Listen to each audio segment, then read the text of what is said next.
such that now we see a wave of lawsuits, antitrust lawsuits, as well as new regulatory proposals that would curb their power. But in a funny sort of way, what we've learned through the COVID-19 pandemic is just how useful, how incredibly important these technology companies are. I'm thinking of the likes of Amazon, Apple, Google. We perhaps rely on them more now in this very restricted world of lockdowns than we've ever relied upon them before.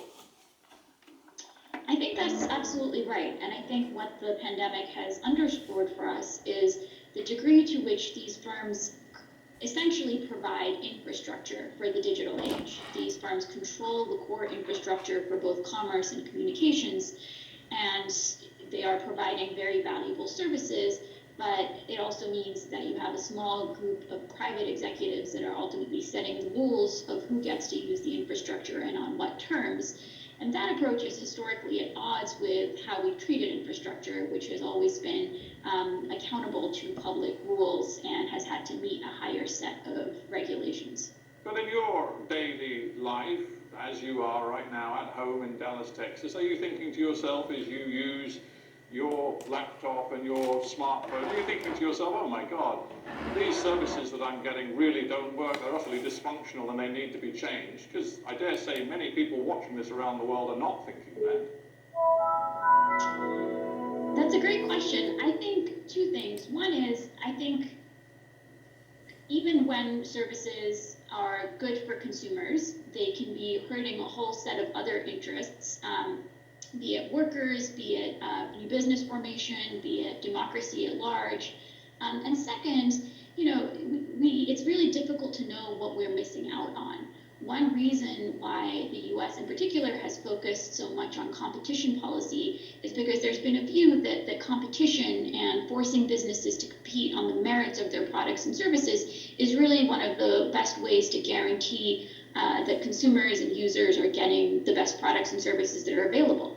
And when you instead have firms that gain monopoly power and are exercising that monopoly power in ways that inhibit new firms, new competitors from competing on the merits of their own products and services, you can lose years and years of innovation, years and years of superior products that users just never had access to because the incumbents, the giants, snuffed them out. So I think that counterfactual can be quite difficult to get at, but it's something that's very real to consider. Right. Well, I want to dig deeper into that notion that the competition isn't working and isn't delivering for the public, and specific sort of ways in which you can make that case a little later. But I do actually want to track back just for a short while and ask you how you got into this, because your backstory is fascinating. You came to the US from the UK as a kid with your family.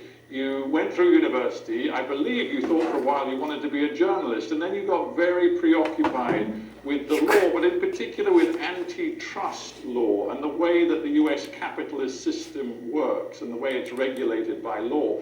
What drove your fascination with antitrust? So one of the first jobs I had after university was as a policy researcher and journalist. And my beat was to document how markets and economies across the US economy had really evolved over decades. So I did these deep dives into all sorts of sectors, including agriculture, chicken farming, the seed industry, the airline industry, the book publishing industry, rental cars. And what became clear after doing these deep dives is that there had been a systemic trend across the US economy towards increasing concentration across the board. So across sectors, markets had come to be controlled by a very small number of companies. And this was creating all sorts of problems for us as consumers, but also for us as workers, as citizens. It had contributed to a decline in new business formation. And so here was this systemic problem across the economy, and it was interesting to encounter because the US has a set of antitrust, anti-monopoly laws on the books. And so I got really deep into researching how it was that on the one hand, we had all of these laws that were designed to prevent the exact situation that we were now confronting. And that led me to understand how in the US we've undergone this wholesale ideological transformation of how we view and enforce the antitrust laws. Well, let me stop you there, because I think this is really important. What you appear to believe is that the way in which the US government and the courts have interpreted antitrust laws changed fundamentally in around the 1960s and 70s, and it became much more driven by a very simple notion of whether the consumer, the customer, was being served in terms of price more than anything else. And as long as that was the case, as long as the customer was getting a decent low price and it appeared to be the customer was being well served, then antitrust laws didn't come into play. And your contention is that there's more to it than low price. Am I right? That's right.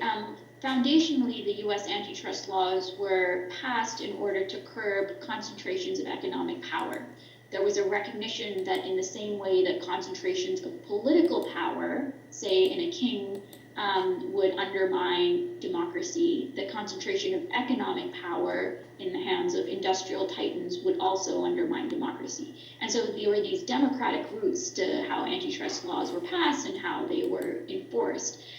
When we underwent this revolution, instead to focus the antitrust laws on consumer welfare, they effectively became focused on efficiency. And so the idea was that if companies are merging, but that they can promise that they'll lower prices, that they'll produce more goods and services, that means there are no other problems. But surely you cannot argue that the sort of service being delivered, for example, by Amazon, which has become a real target company of yours, you cannot argue that their service isn't both efficient and low cost, which is precisely why tens and tens of millions of people, not just in the US, but right around the world, have turned to Amazon in the face of many, many alternatives for online retail, online shopping. They go to Amazon because it is very efficient and relatively cheap. And that is surely a success story. I think it's worth interrogating what we mean when we say Amazon is efficient.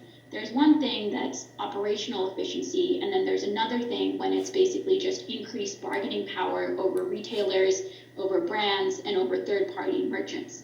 I think there's an open question as to whether consumer prices have fallen. Amazon goods and services, prices change hundreds of times a day. And so there's kind of an instability of prices that limits our ability to actually do one-on-one comparisons. But in a capitalist system, isn't the ultimate arbiter what the consumer does? And the consumer turns to Amazon. As I say, they have other choices. There are many other online retailers in most capitalist economic models across the world. And people choose Amazon because they like what it offers. I'm just struggling to see how in a competitive marketplace, which still, to me, it looks like it is, you can claim that Amazon is breaching antitrust rules. So Amazon in the US captures more than 50% of all online commerce. That's a very significant amount. During the pandemic, its share has only increased. It also importantly not only sells its own products as a first-party retailer, but also serves as a host to third-party merchants.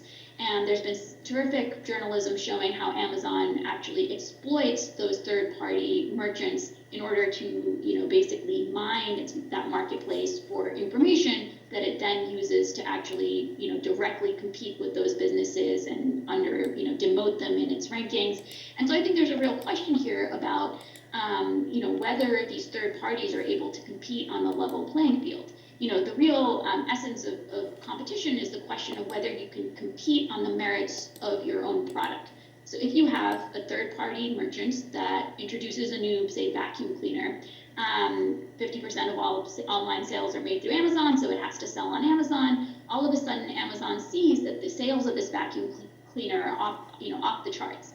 What it does oftentimes is uses that information to go create a direct replica, and then all of a sudden, Amazon replica is #1 in the rankings, and this original merchant that took the risk is nowhere to be seen. This is an age-old argument, goes back to the Supreme Court Judge Louis Brandeis a century ago, and his phrase about the curse of bigness. You just don't like big, successful capitalist corporations, it seems. And the big tech companies with their trillion-dollar values these days are the biggest of all. But is it enough to want to bring them down just because they're very big and very successful?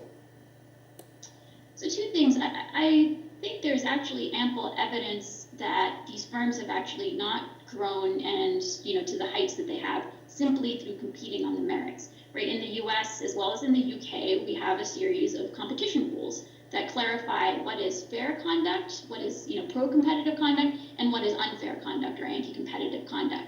And so, if you're a grocery store and a new grocery store emerges across the street, if you go and burn down that store, that's not considered fair competition, right? There are all sorts of rules that limit what kind of conduct you can engage in. I think what we've seen from the lawsuits filed in the US recently, in particular against Facebook and Google, is that at key moments, these firms engaged in predatory and coercive tactics that were designed to maintain their dominance and squash rivals rather than compete on the merits. And so I think those are the questions that we really need to be asking. Separately, I do think we're at a stage of assessing whether these firms are now providing essential infrastructure to us as citizens, as consumers, as businesses. And if so, traditionally, we've applied a very different set of rules to infrastructure, right? I mean, the railroads, which were also monopolistic 120 years ago, we required them to abide by non-discrimination rules. We applied rate caps that limited how much they could charge because we understood that when companies are playing a gatekeeper role, they can use that gatekeeper power in all sorts of extortionary, coercive, and predatory ways. And so even if we're not going to break them up, we need to apply a set of rules that limits how they can use that power. Right, which and so raises, that's really the conversation we need to have. Right, raises the question whether your view of what should happen will actually happen, i.e. is the US government really ready for a very big fight with the technology giants who wield an awful lot of power and influence in the United States today? You spent some time working inside the Federal Trade Commission, which has a key role to play here. What do you believe today? Do you think right now the US government is ready for that kind of a showdown? The U.S. government has already entered that kind of showdown, right? The Justice Department in October Because, filed a landmark lawsuit against present Google. regime is Federal that Trade who got Commission in December filed a landmark benefit case from against this Facebook. We also anti-social have somewhere between 48 to giant 50 state technology, attorneys general that have brought their own anti-nationalist separate and lawsuits, two anti-humanist against technology. Google and one against Facebook. These So we're people, Joe already in the Biden throes of this and fight Kamala when it Harris comes to are the top antitrust litigation. Democrats. Yeah, but it's not clear. It's not clear how hard the government Just is exactly going to press this. And it's satanic not clear whether power, they're going to criminals, press it all the way to that calling for the they breakup of some do of these claim companies. democracy, but it is their Professor at Columbia Law hypocrisy School, whom you know well, and Tim Wu, democracy, who crime, argues that the crime only person. remedy here To is promote to crime, break up doing companies crime, like Facebook, they for to claim example. their own Facebook self being and they are sued on the basis honest that it and has to blame others. gone